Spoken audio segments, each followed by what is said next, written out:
Buenos días. Hola. Buenos días.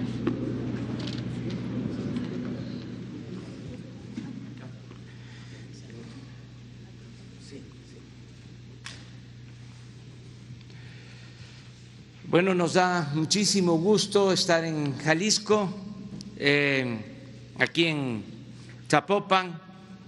Estuvimos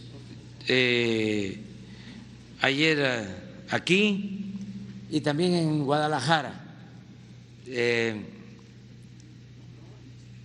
Estuvimos haciendo una supervisión a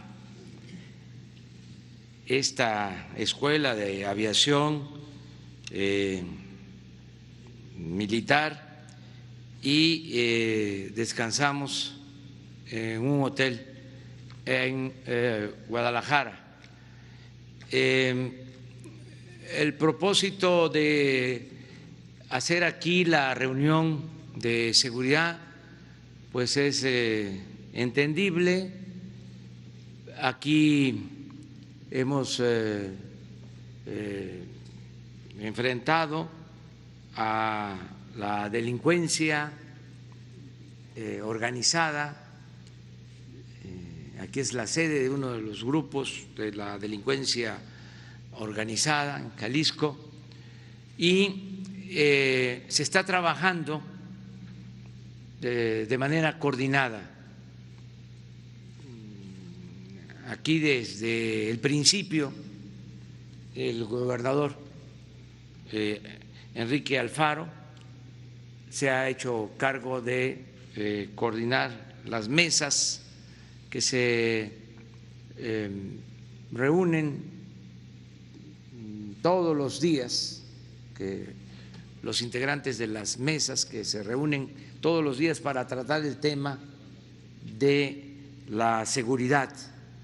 Lo mismo que hacemos a nivel nacional, de reunirnos diario, a nivel federal, desde el Palacio Nacional, se hace aquí, en Jalisco, y encabeza esa mesa de coordinación de todas las instituciones que tienen que ver con la seguridad, el gobernador.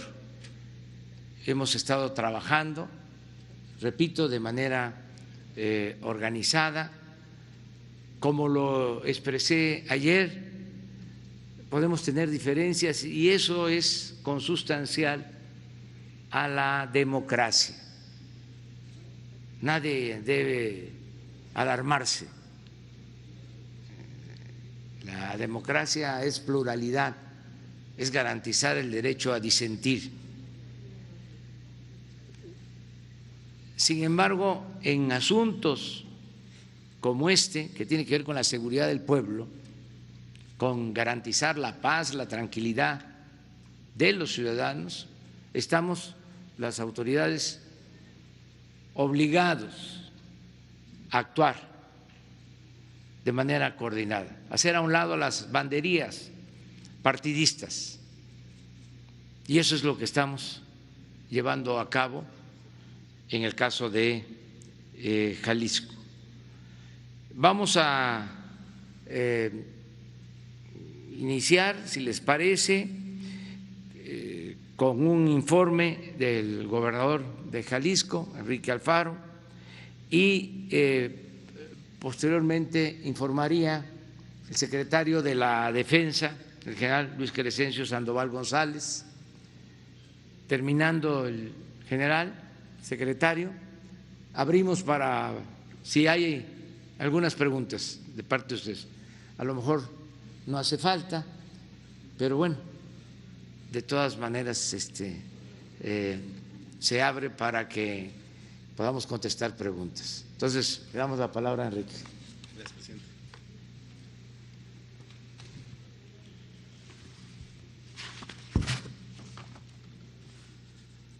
Bienvenido a Jalisco, señor presidente. Esta siempre será su casa.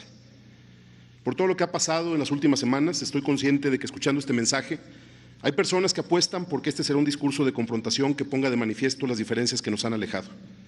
Otros, por el contrario, imaginan tal vez que mi mensaje implicará un acto de sometimiento como única salida para volver a contar con su respaldo en momentos difíciles. Sin embargo, tengo que decir que no tomaré ninguno de esos caminos y quiero explicarle por qué. En tiempos de tanta incertidumbre, creo pertinente citar al filósofo y humanista francés Michel de Montaigne, cuya obra se construyó a partir de una pregunta básica: ¿qué sé yo? En Los Ensayos, libro que François Mitterrand cargó en su fotografía oficial como presidente de la República, hay un pasaje que habla de cómo en la política se puede llegar a un mismo fin por distintos caminos. En particular, señalaba que para resolver un conflicto entre un actor de la escena local y un soberano o un jefe de Estado, se podría elegir entre el sometimiento para invocar a la misericordia del más poderoso, a un acto bélico, heroico, que te llevara a luchar hasta el final y así conquistar el perdón, o a la ruta de defender con valentía tus convicciones y así ganarte el respeto de quien ostenta el poder. Este último es el camino que debo tomar por diferentes razones que quiero explicar brevemente. Primero, porque la historia federalista de Jalisco no me deja otra opción. Sé que usted, igual que yo, tiene una gran admiración por personajes como Prisciliano Sánchez, Valentín Gómez Farías, Luis Quintanar o Francisco Severo Maldonado. La lucha que ellos dieron por construir el sentido de la República está hoy más vigente que nunca. No me compararía jamás con alguno de ellos, pero honrar su memoria es para mí una obligación moral. Defender los intereses de mi Estado es mi responsabilidad principal y pienso siempre cumplirla cabalmente. En segundo lugar, porque estoy convencido de que un hombre como usted, que se formó luchando contra la lógica del poder, siendo un político que defiende como pocos los principios en los que cree, sabrá valorar una posición de congruencia por encima de la simulación, el entreguismo y los discursos huecos por los que optan otros. En tercer lugar, porque sé que podemos distinguir la diferencia entre la congruencia y la bravuconería, entre la firmeza y las ganas de pelear. Defender a Jalisco no significa confrontarse con el gobierno de la República. Tener diferencias en la manera de ver algunos temas no significa que seamos enemigos. Hablar con la verdad y de frente puede hacerse también con respeto y reconocimiento al presidente de todos los mexicanos. A partir de estas reflexiones quiero darle hoy un mensaje sencillo y respetuoso, señor presidente. Estoy aquí no solo para acompañarlo en su gira de trabajo, sino para poner sobre la mesa toda nuestra voluntad para reconstruir la relación entre el gobierno estatal y el gobierno de la República. Hoy más que nunca, Jalisco necesita de su presidente. Por eso vengo hoy a proponerle que nos demos la oportunidad de corregir el rumbo para iniciar una nueva etapa de diálogo y cooperación por el bien de México. Que lo hagamos a partir de un principio básico, el respeto mutuo. Queremos apoyarlo desde Jalisco en el proceso de transformación nacional que usted encabeza, porque coincidimos en la necesidad de desmantelar el viejo régimen y de reconstruir al país desde sus cimientos. Lo digo de corazón. Solo pedimos ser escuchados, que los asuntos de interés nacional en los que los estados que formamos este país no estemos de acuerdo con la Federación sean puestos sobre la mesa con voluntad para encontrar una salida. Voluntad de nuestra parte para respaldar el proyecto de nación que usted encabeza y que representa la esperanza de millones de mexicanos, pero también voluntad de su parte para escuchar los planteamientos que desde lo local le dan hoy un nuevo sentido y significado a la idea de lo nacional. Pongo solo un ejemplo. Debemos respaldar, y por supuesto lo digo de convicción, debemos respaldar con firmeza su lucha por acabar con los intereses económicos que sometieron al poder público. Ese fue su compromiso y ese es el mandato del pueblo. En eso no hay discusión. Pero cuando, como gobernador, planteo mi oposición a los decretos que echan abajo inversiones en energías limpias y con ello los compromisos que como país tenemos a escala global para combatir el cambio climático, no creo estarme oponiendo a la lucha que usted está dando de manera correcta contra las empresas abusivas. Esa lucha tiene que mantenerse. Por eso hoy me parece difícil de entender el que si compartimos con usted el compromiso por cuidar el medio ambiente, hayamos tenido que llevar un asunto como este al terreno de una controversia constitucional. Y sin embargo, estoy convencido también de que podemos aún resolverlo dialogando, encontrando un punto de consenso del que el gobierno federal y la agenda ambiental salgan fortalecidos. Presidente, este país se puede todavía poner de acuerdo en lo sustantivo y en torno a eso construir una nueva idea de nación basada en el respeto y la fraternidad. Usted debe encabezar ese esfuerzo y contará siempre con Jalisco para construir esta nueva historia. Si no es así, ¿cómo podremos enfrentar el reto que hoy vivimos en materia de salud pública? ¿Cómo vamos a iniciar el camino de la recuperación económica en medio de la adversidad?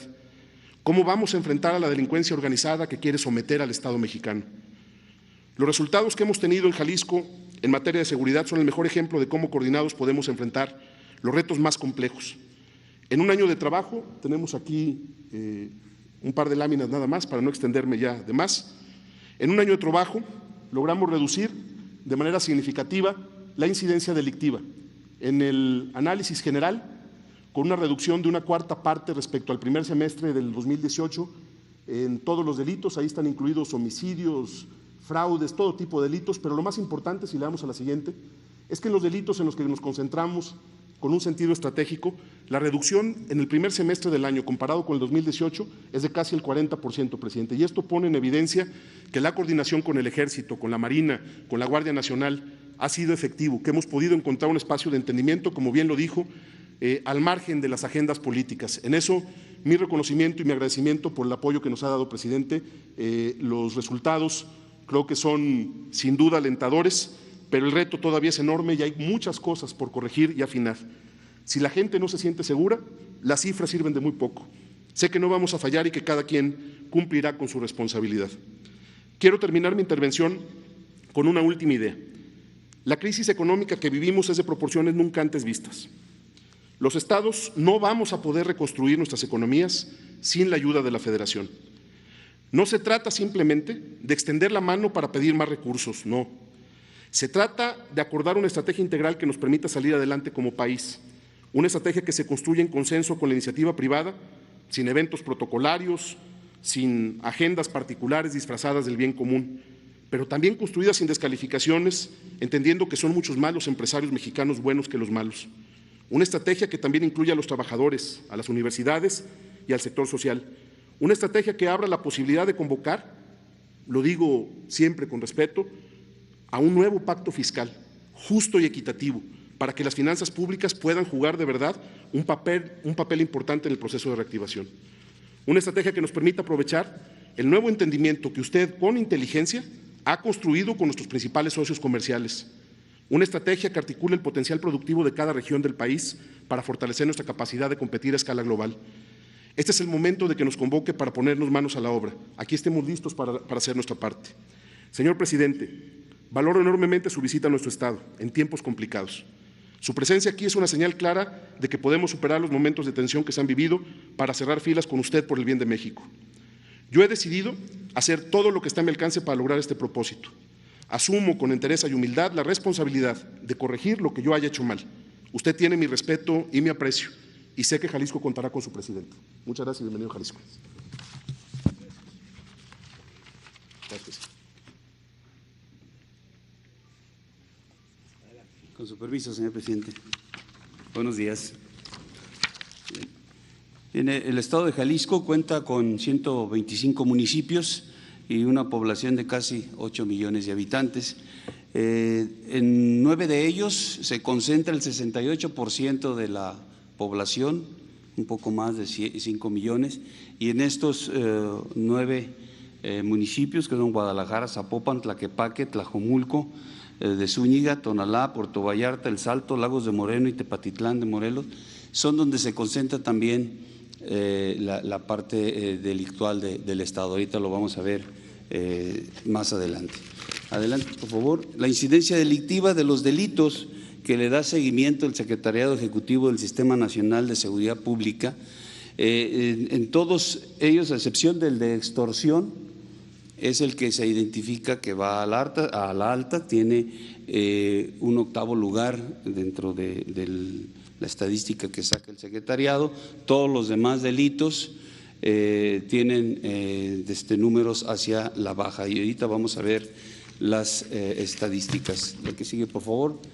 El robo de vehículos, aquí podemos observar en el acumulado como del 2018, 2019, 2020 tiene esa tendencia. En 2018 hubo 19.786 robo de vehículos, en el 2019 16.106, y lo que va del año, 6 meses de este año, 4.644. En homicidios dolosos, del 18 al 19 hubo un incremento, pero del 19 al 20 hay una reducción. En el 19 son más de 2,000 homicidios. En lo que va de estos 6 meses, únicamente 739. En el robo a negocios, de igual manera, es una tendencia de reducción. 2018 más de 16,000, en el 19 14,000 y en el 20 4,283. En extorsiones también tiene esa misma tendencia, 755, 712 y 303 en lo que va del año. El robo a transportistas, en el 2018 fueron 659 eventos, en el 19 299, lo que va del año 161. En robo a casa habitación, con la misma tendencia hacia la baja, 2018 más de 8,000 eventos, en el 2019 6,700 y en lo que va del año 1,927. Narcomenudeo, el narcomenudeo también dentro de lo que se tiene registrado en el secretariado tenemos 2,316 eventos, en el 19 1,714 y en el 2020 436. Y aquí está la gráfica que pueden ir ustedes a observar cómo la tendencia va hacia la baja. Secuestros. Los secuestros, comparando los años, en el 2018 al 19 hubo un incremento de cuatro registros de este delito, y en lo que va del 2020 llevamos 6. En violaciones, en lo que es violación, tenemos también un incremento del 18 al 19 de casos, y del 19 al 20 también una reducción importante de 432 a 154. Tomando en consideración todos los delitos de impacto, tiene también una tendencia similar. 2018 tenemos 84,041 eventos, en el 19 77,765 y en el 2020 25,326. Esto, repito, es conforme al seguimiento que da el Secretariado Ejecutivo. Considerando los homicidios dolosos en la presente administración aquí en Jalisco y hasta el mes de mayo, es lo que se tiene registrado, el Estado ocupa el 5º lugar con 2,802 homicidios. Y si consideramos estos mismos homicidios por cada 100,000 habitantes, el Estado ocupa el 12 lugar, muy cercano a la media nacional. Adelante. Los municipios con mayor incidencia. Se identificaron 14 municipios en donde hay incidencia delictiva. En estos 14 están los 9 con mayor número de habitantes, y hay 5 en donde se concentra, hay presencia de todos los delitos a los cuales se les da seguimiento y se atiende. Estos son Guadalajara, Zapopan, San Pedro Tlaquepaque, Tonalá y Tlajomulco de Zúñiga. Estos 5 primeros son los donde se concentra el mayor número de eventos delictivos. La que sigue, por favor. En cuanto a seguridad pública en el Estado, las fuerzas estatales tienen una presencia de casi 30,000 elementos. En lo que es los 5 municipios de Zapopan, Guadalajara, San Pedro Tlaquepaque, Tonalá y Tlajomulco, que son donde se concentra la incidencia delictiva, ahí tienen el Estado 22,000 hombres en estos 5 municipios. 22,000 policías que están atendiendo esta situación, y en los otros municipios hay casi 7,500 distribuidos. En Zapopan, en lo que es Zapopan y Guadalajara, el área metropolitana, casi 15,000 policías, que es el 50%, atendiendo la incidencia delictiva. En cuanto a fuerzas de seguridad federales, se tiene una presencia importante también apoyando al Estado, Sedena, Semar, Guardia Nacional. Aquí vemos los efectivos que se tienen y los operativos que están en rojo. Hacemos un total de 5.355 elementos operativos desplegados en todo el Estado, coadyuvando con el esfuerzo que se realiza y que sumado a lo que tiene la Policía Estatal y Municipal, hacemos un total de 40.483 elementos aquí en Jalisco y 35.273 que están operando en las 8 coordinaciones de la Guardia Nacional en las que se divide Jalisco. En estas 8 coordinaciones se tienen ya 29 instalaciones de la Guardia, solamente nos queda una más porque ya existe en Puerto Vallarta. Estas 29 están establecidas en Mezquitic, en Tequila, Zapopan, Agualulco de Mercado, Puerto Vallarta, Mascota, Ameca, La Huerta, Cocula, Tlajomulco de Zúñiga, Tuxpan, Sayula, Tamazula de Gordiano, Jocotepec, Ixtlahuacán de los Membrillos, Ocotlán, El Salto, Tepatitlán de Morelos, Lagos de Moreno, Tlaquepaque, hay 3 instalaciones, Tonalá, Cuquio y Colotlán, que también hay 3 instalaciones. Entonces, esta presencia de la Guardia Nacional, estas instalaciones de la Guardia Nacional buscan que tenga esta fuerza, esta Guardia Nacional, una presencia en todo el territorio de Jalisco, que genere condiciones de seguridad y que estando ahí atienda la problemática delincuencial que se presenta, que no tengan que ir desde Guadalajara, desde la capital, a atender una problemática en Ocotlán o en Tonalá, sino que ya haya fuerzas en esos lugares que atiendan lo que se esté presentando. Esa es la estrategia que se ha buscado, esa presencia territorial en Jalisco y en todos los estados de la República. Los aseguramientos que se han tenido a través de la administración por parte de las fuerzas federales, mencionaré aquí los 512 detenidos que se han realizado, 2.066 plantíos de marihuana destruidos, más de 22 toneladas de marihuana asegurada, 447 kilogramos de cocaína asegurada, 603 armas entre cortas y largas, más de 52,000 cartuchos asegurados, 8 laboratorios clandestinos en el estado, $208,380 y casi 1 millón de pesos de moneda nacional. En cuanto al robo de hidrocarburos, que es un delito que también se presenta, aquí en el estado hay 3 ductos. Tenemos el ducto León Aguascalientes, el ducto Cactus Guadalajara y el ducto Salamanca Guadalajara. En estos 3 ductos hemos localizado 412 tomas clandestinas, hemos asegurado 98 vehículos, recuperado 486,201 litros de combustible, 5 predios y 25 personas. Este es el esfuerzo que se ha hecho Guardia Nacional, SEMAR y SEDENA en lo que es la seguridad en los ductos. Se han identificado 5 municipios en los que está la mayor cantidad de estas tomas: Tlajomulco, Zapotlanejo, Tala, Zapopan y Atotonilco. Adelante, por favor.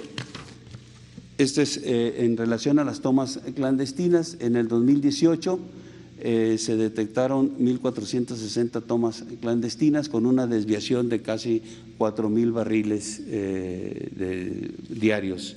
En el 2019 nada más 185 tomas y la desviación es de 322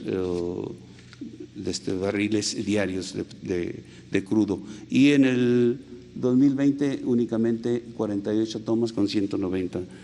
Estas tomas clandestinas representan lo que se extrae aquí en el estado, representan el 1.07% del total a nivel nacional. En cuanto a recursos que son asignados al Estado y que tienen una injerencia directa en la seguridad, está el FASP, el Fortasec y el Fortamun, y aquí vemos las cantidades, 377 millones en el FASP, 263 en el Fortasec y en el Fortamun 5.632 millones. Estos recursos van destinados a fortalecer diferentes aspectos de la seguridad. Y en cuanto a los programas sociales, son 18 programas en los cuales tenemos más de 1 millón de beneficiarios, haciendo un total de recursos que llegan al Estado más de 13.022 millones de pesos. Estos programas sociales van enfocados precisamente a donde se identifica que se generan las causas que van a provocar la violencia, la delincuencia en las diferentes partes de nuestra República. La que sigue, por favor. En cuanto a la atención de la emergencia sanitaria, en Jalisco se cuentan con 62 instalaciones hospitalarias, son 18 del IMSS, 3 del ISSSTE, 37 del Estado, 1 de CEMAR y 3 de SEDENA. Se tiene una disponibilidad del 85% de camas en cuanto a hospitalización y el 58% de camas de terapia intensiva. Adicionalmente, se han realizado por parte de las fuerzas federales seguridad de instalaciones, que aquí solamente hay una a la que se le da este servicio, 165 eventos de patrullaje y se tienen 10 fuerzas de reacción para apoyar al Estado en alguna necesidad dentro de esta emergencia. En cuanto al auxilio a la población civil, se ha aplicado el Plan Marina, el Plan de la Guardia Nacional y el Plan de N3 en 52 eventos por lluvia, en 3 de derrame químico, en 2 explosiones, en 32 incendios forestales, en 6 accidentes vehiculares, 1 ferroviario y 1 aéreo, empleándose más de 3.000 elementos y 279 vehículos. En cuanto a búsqueda y rescate, de enero al 15 de julio de este año, la Estación Naval de Búsqueda, Rescate y Salvamento de Vallarta, con sus 14 elementos y sus 2 embarcaciones Defender, han realizado 14 operaciones, han rescatado a 11 personas y han realizado 3 evacuaciones médicas. Es todo. Señor presidente. Muy bien, pues este es el informe. Vamos a abrir para las preguntas. Los que preguntaron ayer se esperan a la segunda ronda para que haya equidad. Entonces vamos. Luego los. Gracias. Rubí Bobadilla, del Informador de aquí de Jalisco. Preguntarle, presidente, cuál es su opinión respecto de que Jalisco encabeza a los estados con más cuerpos exhumados en fosas clandestinas. En este sentido, ¿cuándo podría quedar concluido el Centro de Identificación Humana que prometió el subsecretario de Derechos Humanos en enero en su visita aquí al estado? Y en segundo lugar, pues preguntarle, usted en reiteradas ocasiones ha insistido en que la línea 3 del tren ligero pues ya está en operación, sin embargo aquí los jaliscienses todavía no tienen el servicio y la Secretaría de Comunicaciones y Transportes y el gobierno estatal no se ponen de acuerdo de cuándo podrían iniciar estas operaciones. ¿Tiene ya usted una fecha concreta de cuándo los jaliscienses podrían comenzar a utilizar y aprovechar este servicio? Gracias. Bueno, acerca de las fosas clandestinas, hay un programa de la Secretaría de Gobernación para seguir identificando cuerpos de desaparecidos. Es un programa, yo diría, muy responsable, serio, profesional, que nunca se había llevado a cabo y se ha ido avanzando aquí en Jalisco y en la mayoría de los estados de la República. Está a cargo de Alejandro Encinas y el gobernador también está trabajando de manera coordinada para seguir con este propósito de identificar al mayor número de cuerpos de personas desaparecidas y castigar a los responsables. Hace un momento informó el gobernador sobre este tema, de modo que ahora le voy a pedir que les explique lo que estamos haciendo de manera coordinada. Tu otra pregunta, bueno, ya se terminó la obra y está en el proceso de transferencia o de tránsito hacia la operación que le corresponde al gobierno del Estado. Ya se están haciendo todas las prácticas que se necesitan para cubrir los protocolos y según información del secretario de Comunicaciones vamos a poder inaugurar, pero esto va a depender del gobierno del Estado, de la posibilidad que se tenga de la operación del tren, pero me decían que a mediados de agosto. Sí, ayer acordamos con el secretario ya, para no equivocar, 1 de septiembre ya está. 1 de septiembre. Entonces, está terminado el 15 de agosto, pero nos dimos 15 días para que usted ponga fecha. Sí. Entonces, ¿por qué, Enrique, no comentas lo de las fosas y la identificación? Lo que está haciendo. No sé si pudiéramos en la presentación. Gracias, presidente. Sí, mientras pon esa parte de la presentación, diría, el día de ayer hablé con el secretario de Comunicaciones, con Jiménez Espriu, para poder proponerle al presidente justamente hoy el que ya en función de su agenda defina una fecha de inauguración que podrá estar entre el 15 de agosto y el 1 de septiembre, ya que estamos prácticamente terminando las pruebas preoperativas, ya la obra civil está prácticamente terminada, estamos haciendo los últimos ajustes. Estamos listos, presidente, ya para empezar operaciones, entonces ya será cuestión de poner una fecha y también lo platicaremos en un rato más con el presidente, nos ha dado la oportunidad de platicar algunos temas en las próximas horas en su visita a Jalisco. También vamos muy avanzados ya con el proceso con la Secretaría de Hacienda del compromiso de línea 4, que ya está todos los trabajos de planeación terminados y listos para poder arrancar también cuando el presidente lo indique. Entonces creo que es una muy buena noticia para Jalisco, que estamos ya en la orilla para iniciar operaciones de la línea 3 después de un proceso pues muy largo que ni fue responsable del presidente ni mía, es un tema que nos dejaron ahí, que tuvimos que resolver y que el presidente de su primer visita para Jalisco tomó la decisión de terminar una obra que ya se iba a anunciar desde hace 2 años como terminada, ya inclusive iban a poner la placa de inauguración y llevamos pues 1 año y medio trabajando sin parar, pero estamos ya en la orilla y el 1 de septiembre, a más tardar parece ya, estamos listos y en condiciones de arrancar operaciones.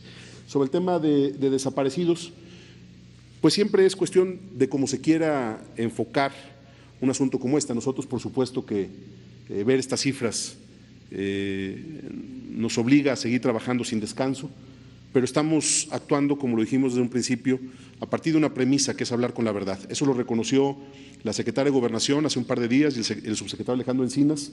Jalisco está sumado a la estrategia que encabeza el presidente a nivel nacional para buscar a quienes están desaparecidos. Aquí no vamos a esconder este tema, estamos haciendo un enorme esfuerzo y somos el Estado que mejor trabajo, según el informe que se presentó, insisto, antier, mejor trabajo ha hecho en el tema de búsqueda con estos resultados.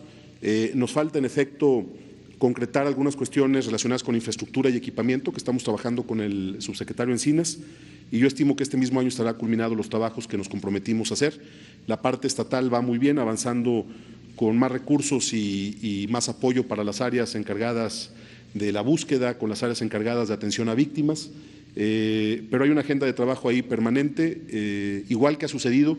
Cuando ha habido alguna diferencia la hemos platicado, en la última visita de Alejandro así sucedió, aclaramos las cosas y hoy pues ahí está el tamaño del reto, 7,180 personas denunciadas. Hoy en la reunión que tuvimos en la mañana, el presidente dio la instrucción y por supuesto que nos vamos a concentrar en ello, de que así como hay cosas y resultados que nos hacen pensar que vamos en la estrategia de seguridad por el camino correcto. También hay otros temas en específico que vamos a tener que apretar, ajustar y afinar la estrategia para dar todavía mejores resultados. Estos son los números en general, presidente. Del Centro de Identificación Forense. También… ¿Checo la fecha? Sí. Sí, no traigo la fecha de inicio de los trabajos, pero sí está confirmado el proyecto. Yo se la paso con mucho gusto. Gracias. Sí, ya estamos por iniciar el primero, que es en Coahuila. Se ha avanzado mucho en Coahuila con este propósito y seguimos con este compromiso que tenemos con familiares de personas desaparecidas. Muy buenos días, yo soy Juncal Solano, representando a las benditas redes sociales, Charro Político, Nopal Times y Defensor de la Verdad. Buenos días, señor presidente, señor gobernador. Mi pregunta es la siguiente. El pasado 27 de mayo, el presidente Andrés Manuel López Obrador invitó a gobernadores a tener un mayor control con las finanzas de los estados. Me refiero a cuidar la deuda pública de los estados. En este mismo sentido, invitó a los gobernadores. Asimismo, el gobernador Enrique Alfaro, citando cuando estaba en campañas, mencionó: mi compromiso es puntual, no va a haber en mi gobierno ni un solo peso de deuda pública. Siguiendo este orden de ideas, hoy nos encontramos con lo siguiente y me permito citarlo. En febrero de 2019, el Congreso Local de Jalisco aprueba un crédito de 5,250 millones de pesos. En julio de 2019, Jalisco pide un préstamo para refinanciar deuda pública por 14,184 millones de pesos. Enero de 2020, Jalisco refinanció crédito de administraciones pasadas por 1,882 millones de pesos. Abril y febrero de 2020, Jalisco solicita 2 créditos sin aprobación del Congreso por 800 millones de pesos. Abril de este mismo año, otra vez, Jalisco obtiene préstamo por 300 millones de pesos. Y para concluir, mayo de 2020, Jalisco solicita un nuevo préstamo por 6,200 millones de pesos. Es decir, que tenemos un total de 33,000 millones de pesos. Uno podrá decir como jalisciense, esto va destinado, bueno, pues para áreas necesarias. El problema es cuando nos encontramos que 5 millones aproximadamente fueron destinados a personajes que, bueno, lo comparan al gobernador con Mariano Otero. Me refiero a Enrique Krauser por concepto de un contrato de difusión sobre programas y actividades gubernamentales. Lo hecho es que, pues, el endeudamiento ya está adquirido por el Estado. Mi pregunta es la siguiente, señor gobernador. ¿Podría dar su palabra, ahora que estamos, bueno, pues, junto con el presidente Andrés Manuel López Obrador, de no endeudar más al gobierno del Estado de Jalisco, a menos de que sea por causa mayor? Y, si me permite, una segunda pregunta. Sí. Bueno, por supuesto que es un planteamiento con muchas imprecisiones. La deuda pública no se puede destinar a pagar a medios de comunicación. La deuda pública tiene que destinarse para proyectos de inversión productiva. En segundo lugar, he sostenido en todas mis responsabilidades como presidente de Tlajomulco, como presidente de Guadalajara, que la deuda puede ser un instrumento importante para apalancar proyectos para el desarrollo. Como presidente de Tlajomulco contraté deuda y dejé las finanzas de Tlajomulco como las más sanas de su historia. Como presidente de Guadalajara contraté deuda y dejé las finanzas de Guadalajara con un nivel de solidez que nunca habían tenido. Como gobernador del Estado hemos tomado este camino que nos pone todavía con un nivel de endeudamiento per cápita, es decir, la deuda por cada habitante jalisciense está muy por debajo de la media nacional. Hemos mantenido una comunicación permanente, aquí señalabas, no sé con base en qué, que se aprobó deuda sin el aval del Congreso, eso no se puede hacer.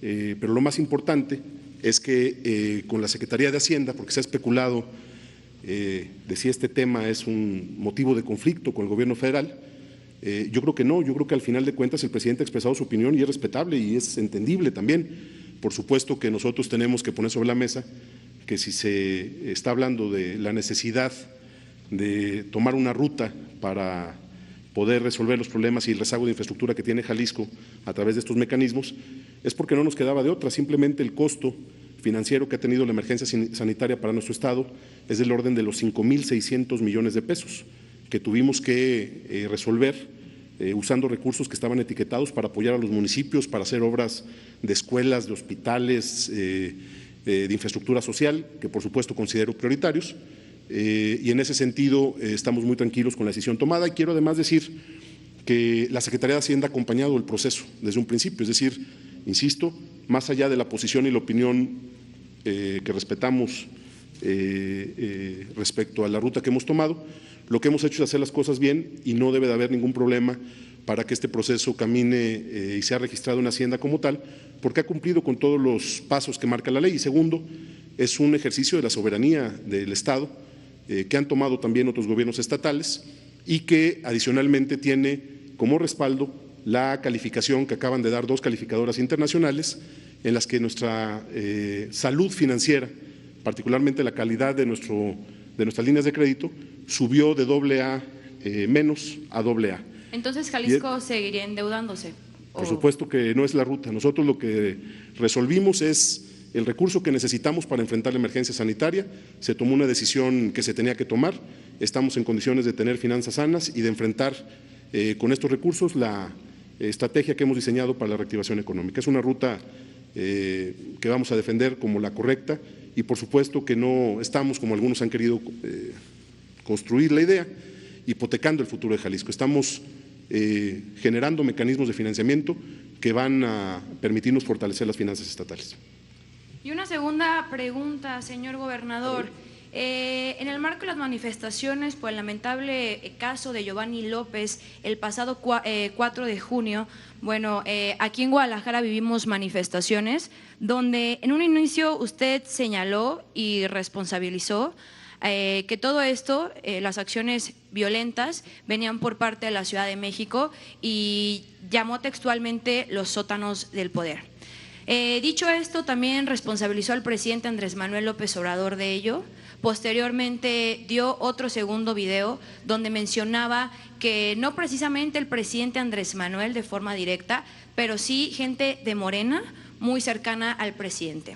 Continuando con esto, el presidente Andrés Manuel López Obrador pidió que se mantuviera en lo dicho y bueno, pues que se presentaran pruebas. Creo que es importante para los jaliscienses saber en qué va, cómo va esta situación y preguntarle, ¿nos podría compartir el nombre de las personas que acusan de apostar por la violencia para mantener el poder y señalar con qué pruebas cuenta para sostener sus dichos? Y una más, ¿usted considera que ya se hizo justicia para Giovanni a casi mes y medio de lo sucedido? Gracias. Con mucho gusto. Primero tendré la oportunidad, como lo expresaba hace un momento, de platicar en un rato más con el presidente. Lo dije desde un principio, están las grabaciones y están los testimonios, inclusive los tengo preparados por si se ofrecía, pero no es el caso. Lo que dije siempre es que yo creo que el presidente es un hombre de bien, que no haría algo para lastimar a Jalisco. Lo dije desde un principio y señalé, por supuesto, la percepción que tenemos de la intervención de algunos actores que por supuesto es mi compromiso, además así lo dije públicamente, entregarle al presidente de manera personal la información que tenemos al respecto y confío en que él la va a revisar y tomar las decisiones que sean convenientes. Nosotros lo que entendemos es que con el gobierno de la República puede haber momentos difíciles, hay momentos de tensión. No fue fácil lo que se vivió en esos días en Jalisco y el presidente sabe que más allá de posiciones y de argumentos que se ponen sobre la mesa, yo lo respeto y le tengo aprecio y sé que lo dije públicamente, está grabado, están los testimonios, no, es que yo sé que hay quienes todavía, como te escucho, quieren seguir echándole leña al fuego. No le voy a entrar, yo al presidente lo respeto y lo aprecio, le voy a entregar, como me comprometí públicamente, la información de la que disponemos respecto a lo que pasó. Es la información que tenemos y se la voy a poner a su consideración, la traigo preparada, aquí está, pero es para él, es para el presidente, no es para seguir alentando el debate público. Lo que nosotros queremos es que en Jalisco se garantice la libertad de expresión, estamos trabajando para hacer modificaciones de fondo en la Fiscalía del Estado, por supuesto que estamos comprometidos con la agenda de que se haga justicia en el caso de Giovanni, en el caso de los jóvenes que fueron detenidos de manera arbitraria por policías ministeriales, en el caso de Giovanni están detenidos y en la cárcel los policías que le ocasionaron la muerte. Será responsabilidad de las instancias de impartición de justicia culminar el proceso, ya esa parte no le toca al gobernador, pero los policías municipales están detenidos y en el caso de las manifestaciones, los mandos y los elementos que estuvieron participando en este asunto tan lamentable también están detenidos y personalmente le pedí al fiscal general de la República a traer el caso para que sea una investigación que lleve la Fiscalía de la República. Por eso estamos claros de que estamos en el camino correcto. Fue un episodio difícil, fue un episodio en el que se puso en riesgo la estabilidad de nuestro Estado y son temas que agradezco mucho la oportunidad que hay de platicarlo con el presidente y lo haré como deben de hacerse las cosas, platicando de frente, con argumentos y no en un ejercicio que siga alentando el enfrentamiento y el debate mediático. Yo no voy a estar en esa dinámica. Si eso lo esperaban de mí, pues lo siento, ya lo expliqué al inicio de mi discurso. Yo estoy aquí acompañando al presidente para mandar también un mensaje claro de que hoy lo primero es cuidar a nuestro Estado y cuidar al país y que tenemos que entrarle juntos.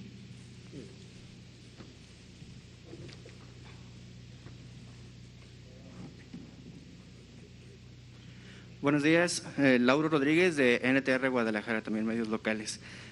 Hay varios temas en Jalisco y aprovechando que vienen, no los vamos a abordar todos porque pues no hay tiempo, pero sí algunos de los principales.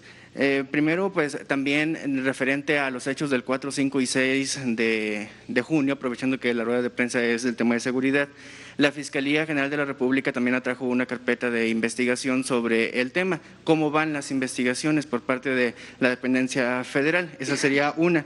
La segunda pregunta es también pues, respecto a la deuda que acaba de contratar Jalisco, que el gobernador mencionó que se debe a que el gobierno federal pues, no ha aportado dinero a la pandemia ni para la reactivación económica. En ese sentido, ¿es esto verdad o qué ha aportado el gobierno federal para Jalisco? ¿Cuántos recursos ha aportado para la pandemia y para la reactivación económica? Sobre la línea 3 del tren ligero, pues ya se habló un poco, pero abundar también sobre si hay investigaciones respecto a las irregularidades que se han señalado por la propia auditoría federal y también si la detención de Lozoya y su extradición a México pues formará parte de las investigaciones, se le cuestionará a él, se le investigará también por estas situaciones de que se le vincula con ser el intermediario entre empresas como OHL y el gobierno del expresidente Enrique Peña Nieto. Esas serían las preguntas para usted.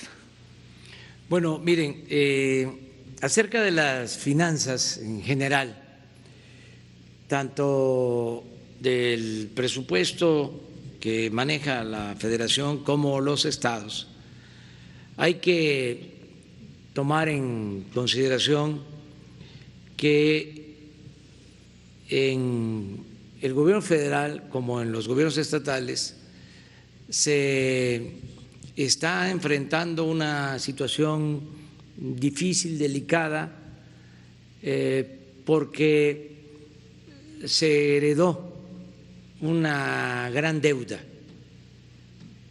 En términos así muy generales, piensen que durante el gobierno del presidente Fox, al finalizar,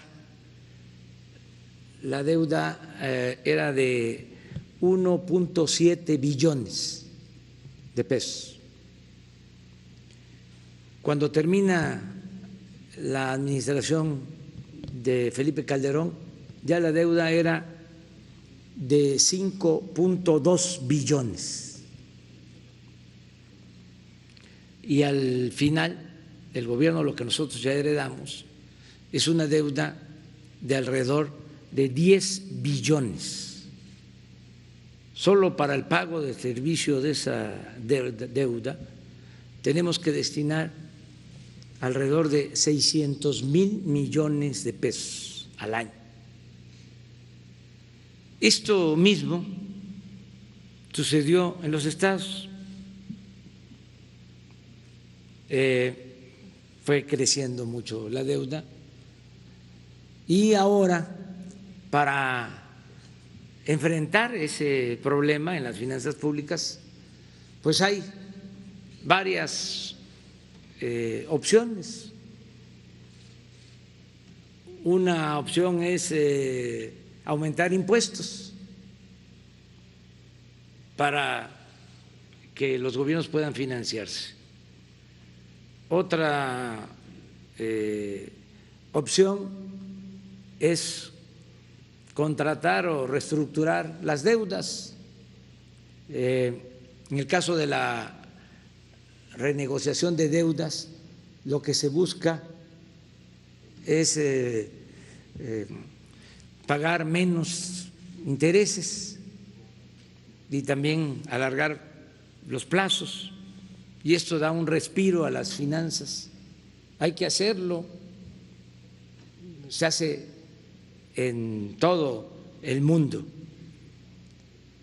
Y también como opción la contratación de la deuda. La otra opción es apostar a que no haya fugas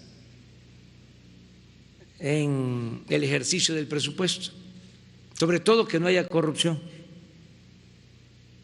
para que rinda más el dinero,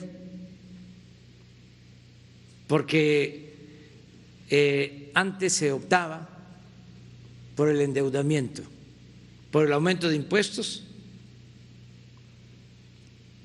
y además había muchísima corrupción y se iba el dinero del presupuesto por el caño de la corrupción. Entonces, se tiene que llevar a cabo una política anticorrupción, desterrar la corrupción, que es el principal problema de México, sin duda. Y la corrupción no solo hay que combatirla por razones de índole moral, sino porque se pueden liberar muchos fondos para el desarrollo. Si una obra con corrupción la cobran en 1.000 millones, sin corrupción se puede hacer en 250 millones y se ahorran 750 millones. Ahí está el caso del aeropuerto de la Ciudad de México. Estaba estimado que iba a costar, si nos iba bien, 300.000 millones. Se iba a terminar hasta finales del 2024 si nos iba bien. Ahora se está haciendo el aeropuerto, 75.000 millones va a costar y lo vamos a inaugurar el 21 de marzo del 2022. De 75.000 a 300.000, son 225.000 millones de ahorro. Y así en todo. Entonces, en el caso de los estados, están haciendo un esfuerzo para enfrentar el problema de la deuda de manera legítima. Le solicitan a la Federación más recursos, pero también la Federación tiene límites y tiene que buscar que se mantengan sanas las finanzas, que no se endeude el país, que podamos cumplir con todos nuestros compromisos. Les voy a hablar de 4 escenas o recuadros sobre las finanzas. Un recuadro en cuanto a ejercicio de presupuesto tiene que ver con el aumento constante en el pago por intereses de la deuda pública. Va así en los últimos 10 años, hacia arriba. Otro recuadro es el del aumento en el pago de pensiones, que tenemos que resolver de fondo este asunto grave, porque también va así, cada vez se tienen que destinar más fondos al pago de pensiones. Un tercer recuadro, las transferencias a los estados con legitimidad y además defendiendo a sus ciudadanos. Los gobernadores están pidiendo que se transfieran más recursos federales a las entidades, pero también ha crecido la transferencia de recursos. En nuestro caso, no le hemos quitado recursos a los estados, se les ha entregado lo que por ley les corresponde y de manera puntual, es decir, no tenemos deuda,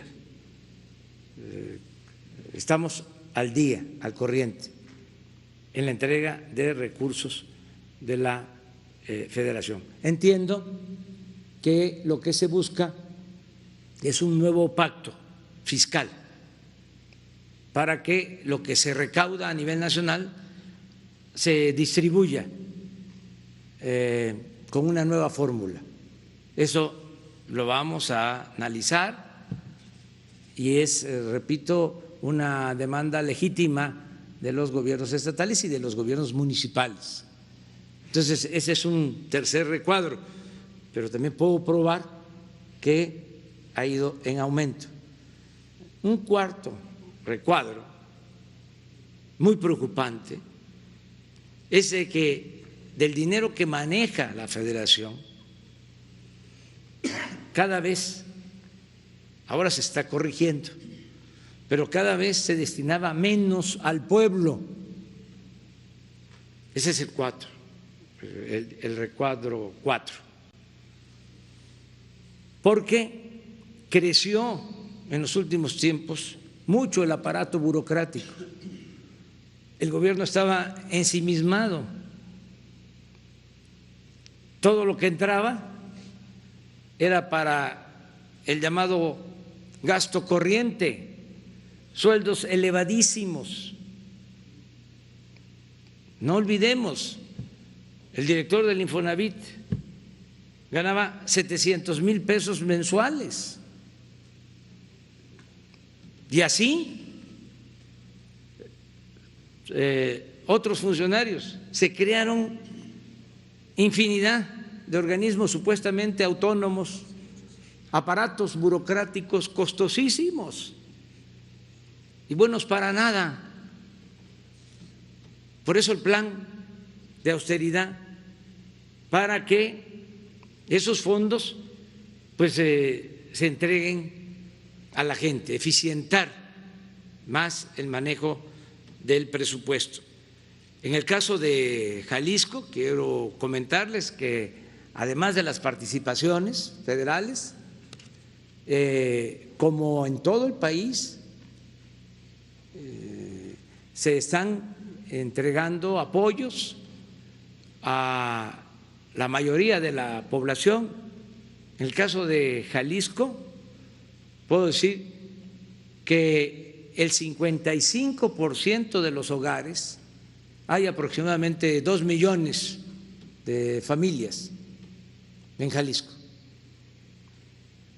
a más de 1 millón de familias les está llegando cuando menos un apoyo,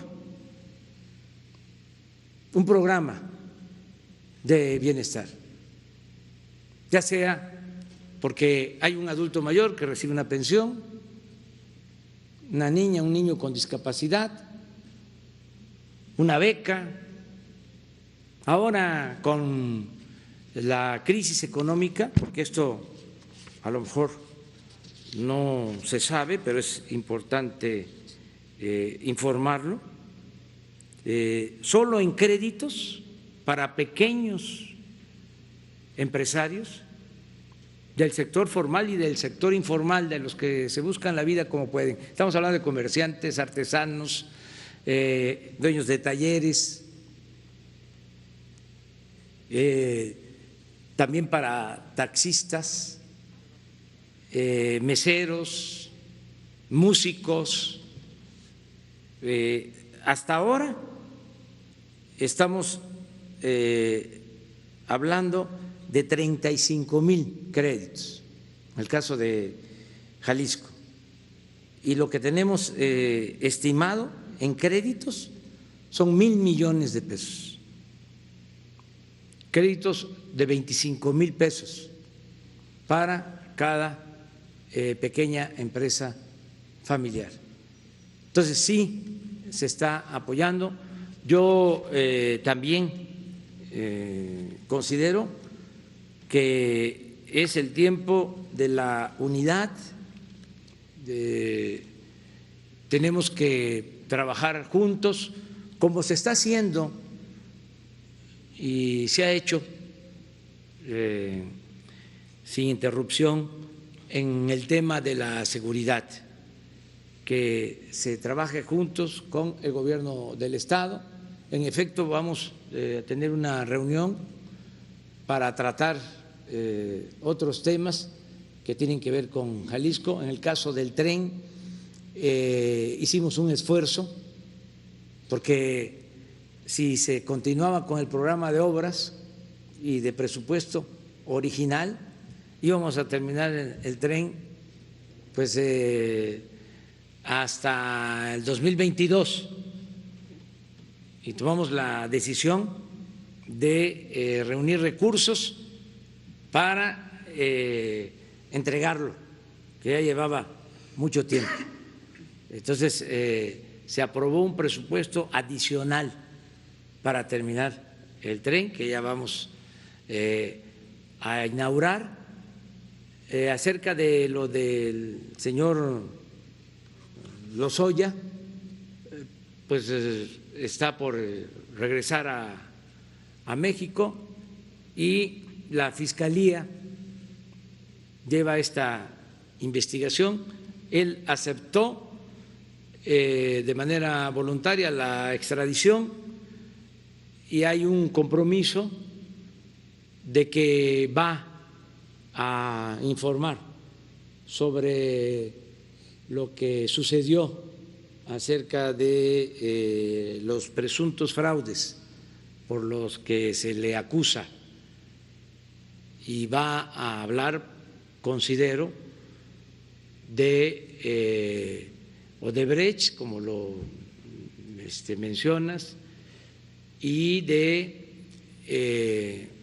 otro tipo de ilícitos. Entonces sí va a ser algo interesante, importante, porque como siempre lo he sostenido, lo mejor es desterrar la corrupción, estigmatizar la corrupción, llamar al corrupto por su nombre y que cuando menos pierdan su respetabilidad, porque antes robaban y ni siquiera perdían su respetabilidad, hasta se les ponía de ejemplo y se les consideraba muy astutos, muy hábiles, muy bueno para los negocios. Entonces ya esto ya cambió y por eso esta extradición voluntaria va a ayudar mucho para ir purificando la vida pública, para ir limpiando de corrupción el país. Y en el tema de las investigaciones de cómo van sobre las violaciones a los derechos humanos en el día 4, 5 y 6 de junio en la carpeta que tiene la Fiscalía. Eso es en efecto una investigación de la Fiscalía. Vamos a informar pronto, le vamos a pedir a la Fiscalía, de acuerdo a tu pregunta, de que presente un informe sobre este tema. Hacemos ese compromiso de transmitirle a Alejandro Hertz esa petición de que se informe. A ver.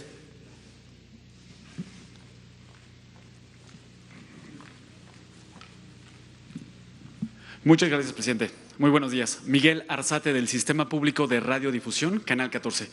Preguntarle, presidente, aprovechando que estamos en Jalisco y contamos con la presencia del gobernador, primero si el gobernador nos podría compartir su opinión respecto a este desplegado que 30 personalidades entre escritores, políticos y activistas sacaron, titulado Contra la deriva autoritaria y por la defensa de la democracia, en donde se pronuncian no muy contentos respecto a la transformación al movimiento que su gobierno encabeza, señor presidente. Y preguntarle al gobernador, porque entre los firmantes de este desplegado, entre los escritores, está Enrique Krause, quien ha comparado al gobernador con Mariano Otero y se ha pronunciado a favor de su gobierno. Por ello, preguntarle su opinión respecto a este desplegado, porque llaman a conformar un frente que pues derroque o se oponga a la transformación que encabeza, presidente, y también si nos pudiera hablar, profundizar más sobre la carta que ya envió, comunicó, donde habla de que qué bueno que se quiten máscaras, ¿no? Y que este tipo de personajes muestren sus posturas como son. Si primero podría tener los comentarios del gobernador y luego su participación, presidente, y si me permite una segunda pregunta. Claro, Enrique está acostumbrado a responder todo. Nada más una recomendación respetuosa, que, como aquí lo hemos dicho, procuremos la conciliación, que no nos confrontemos, porque estamos iniciando una etapa nueva por el país, más allá de los intereses personales o de grupos o partidistas. Está el interés general, está el interés del pueblo y tenemos que actuar así. Pero bueno, Enrique responde y yo también les contesto sobre lo del desplegado, también en muy buenos términos, de manera respetuosa. Bueno, sí lo leí. Opino que el mismo presidente ha expresado que en este país se respeta la libertad de todos de expresar sus opiniones. Mi visión la expliqué en mi intervención inicial. Yo no creo que sea el momento de estar llamando a la confrontación. Creo que es el momento de cerrar filas y de ayudarle al presidente a sacar adelante al país. Creo que es nuestro compromiso fundamental, que es natural que existan diferencias y puntos de vista encontrados, que también eso habla de la pluralidad de este país. Difícilmente puedo opinar de lo que escriban personajes a los que respeto, entre ellos a Krause. Yo le tengo respeto y aprecio. Nunca, lo dije también en mi discurso, qué bueno que lo puse, entre otras cosas, que el hecho de que yo admire a personajes como los que ya mencioné, y que por supuesto admire a Mariano Otero, o en el caso de mi ciudad a Fray Antonio Alcalde, jamás será comparándome con ellos. Yo no me puedo comparar con personajes así, pero son inspiración y son ejemplo, y en ese sentido, pues lo único que yo puedo decir es que la expresión de estas personas es respetable, pero el mensaje creo que hoy es claro y el presidente lo plantea en esos términos también. Tenemos que iniciar una nueva etapa. Si seguimos apostando a eso, vamos a tomar el camino equivocado. Entonces, me voy a concentrar en ello, voy a trabajar en ese sentido y voy a hacer todo lo que está a mi alcance para abonarle en esa lógica. Ayer, por cierto, presidente, tuvimos una reunión, los gobernadores que hemos estado juntándonos a platicar en medio de la emergencia sanitaria en la ciudad de Durango, y coincidíamos en esta visión, que llegó el momento de dar un paso hacia adelante y decir cómo le hacemos para encontrar los acuerdos. Lo dijo en un ejemplo muy concreto el presidente ahorita, y lo agradezco y lo celebro en ese sentido, señor presidente. Pasar de la lógica de los estados diciéndole a la federación que queremos más dinero, que tenemos muchas necesidades, a un planteamiento en el cual podamos hacer una revisión completa del pacto fiscal, discutirlo, debatirlo y establecer nuevas reglas. Yo creo que esa es la ruta que podemos que podemos seguir y nos vamos a mantener en ese propósito. Miren, porque lo vamos a hacer con respeto y además porque debe verse como algo que ayuda a mejorar la vida democrática de México. Sí estaría bien que se diera a conocer el desplegado de los escritores y de periodistas y que también se diera a conocer mi respuesta. Ahora que yo respondo, como se dice en el lenguaje parlamentario, por alusiones personales. Entonces, tengo que pues fijar también una postura. Pero es muy interesante el debate, es consustancial a la democracia. Entonces, si pudieran poner el desplegado, ¿qué más? Qué mejor que aquí, en Jalisco, por la historia que tiene Jalisco de defensa del federalismo. Mire, este es el manifiesto que suscribieron periodistas y escritores. Lo podemos leer. ¿Lo lees? Bueno. Porque acuérdense que antes se decía que la política era asunto de los políticos y nosotros siempre hemos dicho que la política es asunto de todos. Antes se hablaba de que lo importante era el llamado círculo rojo, lo que se hacía en la sociedad política, que el pueblo no entendía de estas cosas. Entonces, parte de la transformación es que todos participemos en la vida política, también en la economía. También se planteaba de que eran asuntos muy complejos, muy técnicos y que la gente no entendía. Nada de eso, todo lo entiende la gente, lo entiende el pueblo. El pueblo tiene un instinto certero y es sabio,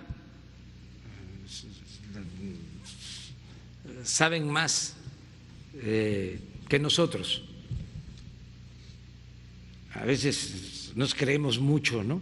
Porque tenemos un grado académico o porque hablamos físico y pensamos que ya somos superiores. Pues no, no es así. La gente tiene mucha sabiduría,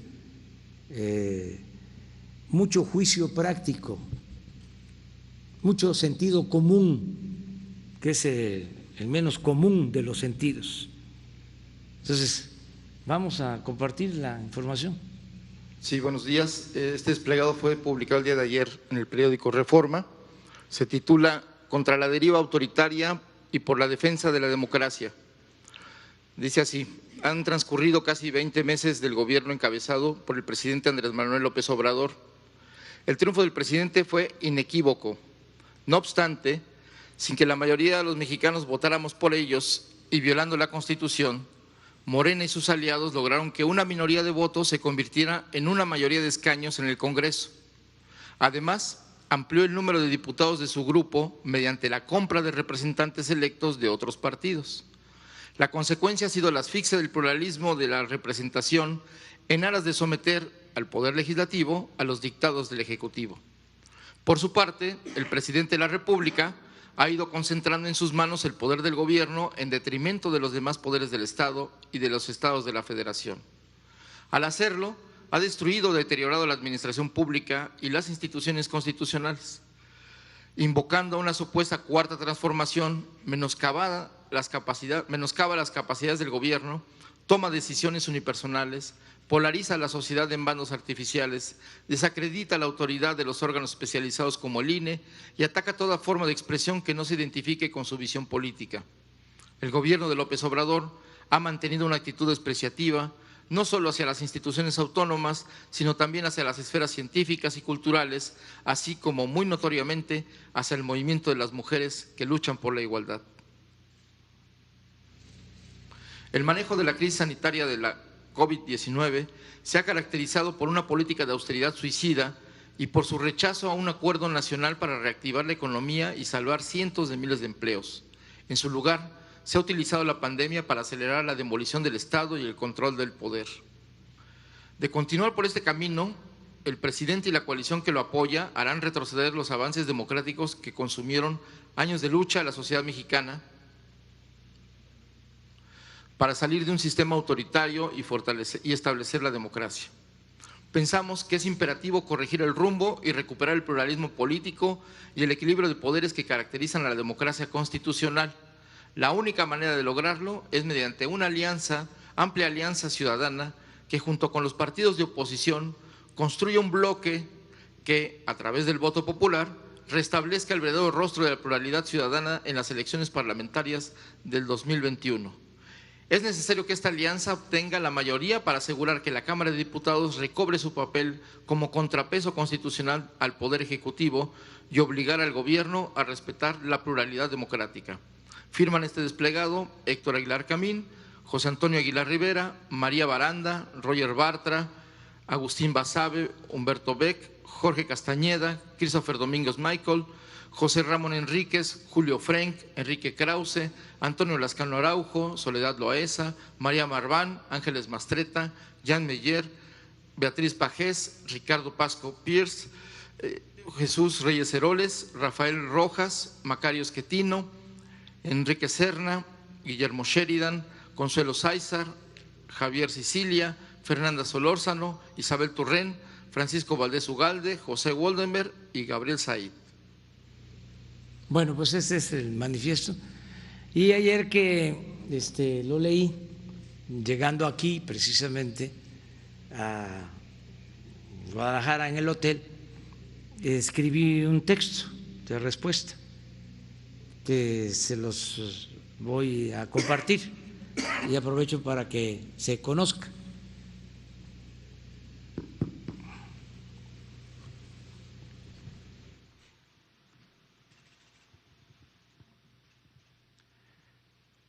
Celebro que escritores y periodistas que han defendido desde siempre el modelo neoliberal o neoporfirista se agrupen, se definan y dejen de lado la simulación para buscar restaurar el antiguo régimen caracterizado por la antidemocracia, la corrupción y la desigualdad.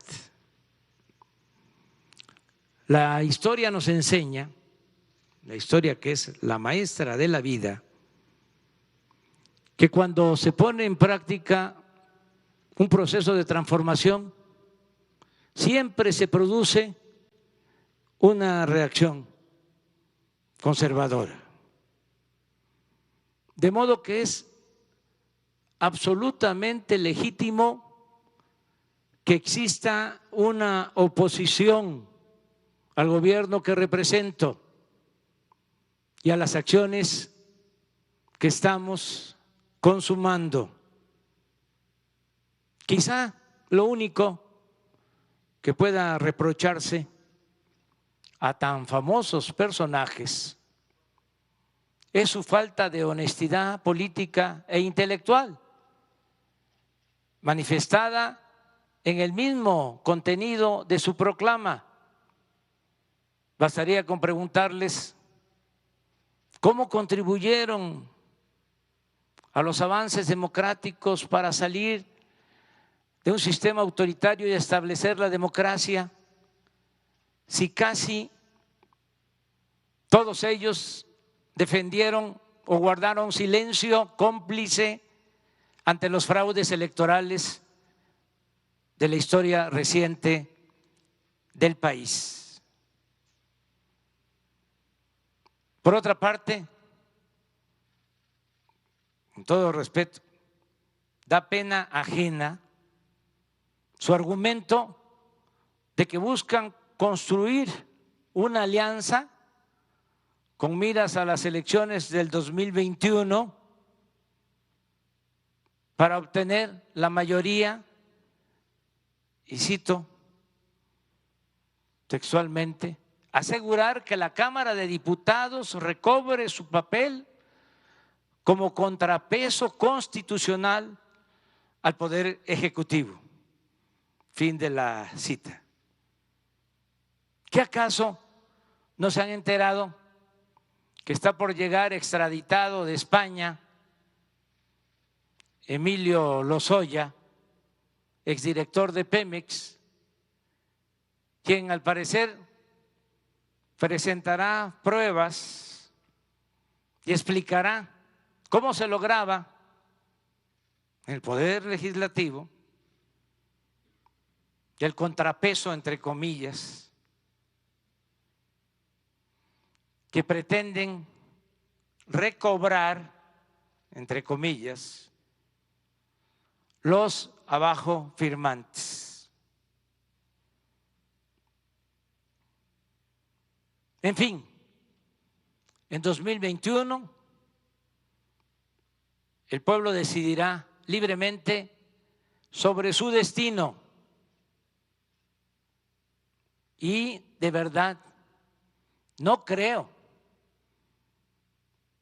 que la mayoría apoye el regreso al país de la corrupción, al país de los potentados, de los intelectuales orgánicos, al país de los privilegios, de la hipocresía, de la marginación, del clasismo y del racismo. No cabe duda que vivimos tiempos interesantes, no nos podemos quejar. Sea por interés o por puro coraje, los conservadores que fingían ser liberales, por fin se están quitando la máscara. Solo faltaría decir, el rey va desnudo. Esa es la respuesta. Es muy bueno el debate, con todo respeto. Gracias, presidente. Y la segunda pregunta, a propósito de la justicia. En Canal 14 preparamos un documento donde mostramos los perfiles de exfuncionarios públicos, empresarios que tienen cuentas pendientes con la justicia en México, los extraditables.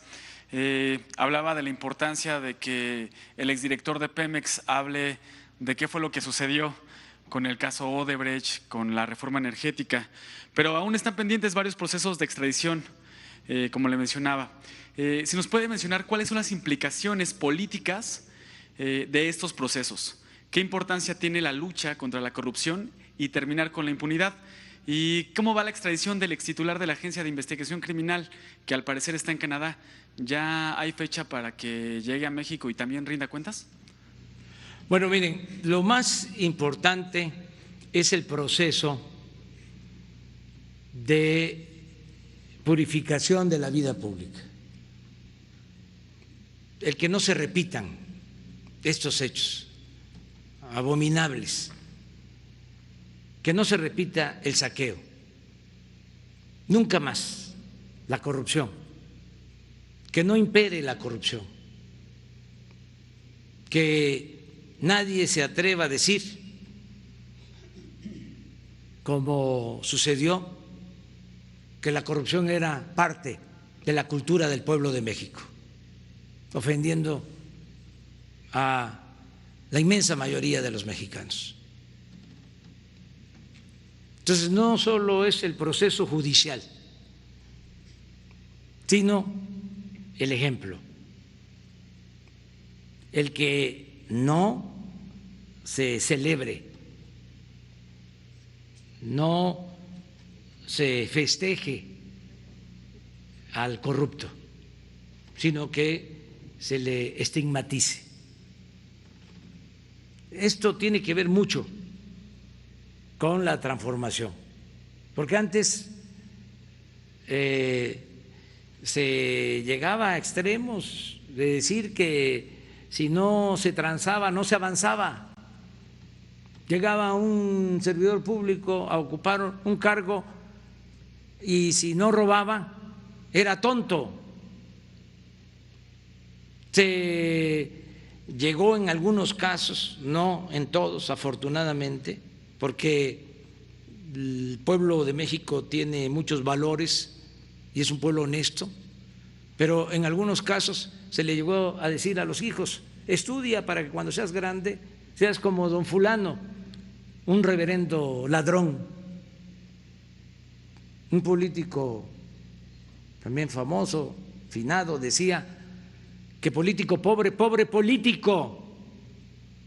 Otro político también, finado, parte de la picaresca política mexicana, decía que la moral era un árbol que daba moras y que servía para pura eso. Era lo que predominaba, triunfar a toda costa, sin escrúpulos morales de ninguna índole. Y de inmediato llegaban a los cargos, residencias lujosas, sus departamentos en Nueva York, las zonas más exclusivas, en Miami. Eso de Miami era como tener una casa en cualquier colonia popular de nuestras ciudades. Era lo más común, eran hasta vecinos en departamentos. ¿Cuánto daño le hicieron al país con eso? De ahí las deudas, de ahí que no alcance el presupuesto, de ahí sobre todo la desigualdad monstruosa del país, porque la causa principal de la desigualdad es la corrupción política.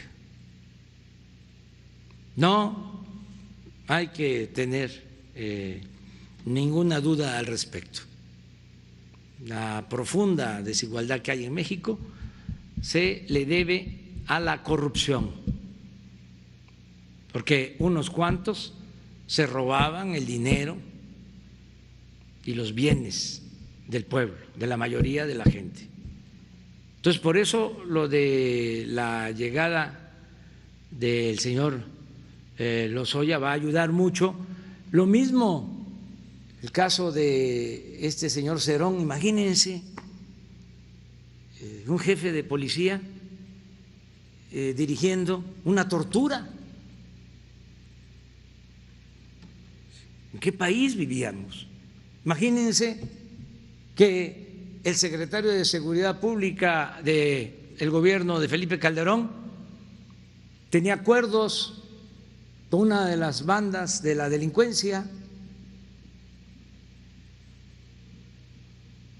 El secretario de Seguridad Pública. Y así estaba podrido el régimen. Ahora resulta que los escritores y periodistas añoran el regreso a esa podredumbre. Están en su derecho, porque vivimos en democracia. ¿Quién va a decidir? El pueblo. El pueblo, de manera libre, va a decidir qué quiere hacia adelante, cómo quiere labrar su destino. el de su familia, el de sus hijos, el de las nuevas generaciones. Es una decisión libre, soberana. Yo ya no quiero volver a ocuparme de estos asuntos porque sí están en el límite de lo político electoral y no quiero bajarme a la arena política electoral por respeto a la investidura presidencial. Sin embargo, lo tengo que hacer porque soy pues señalado y tengo que utilizar mi derecho de réplica. Además, es bueno el debate democrático.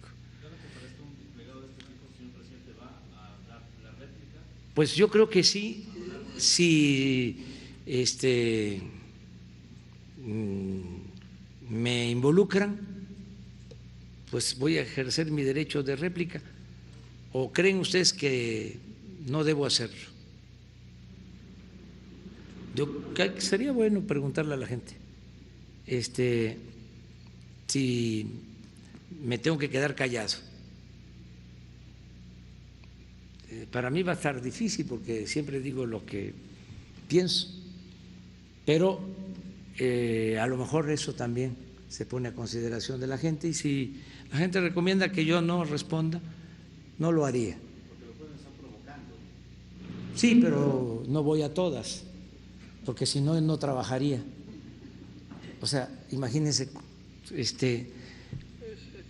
sin presumir, soy el presidente más atacado en los últimos 100 años.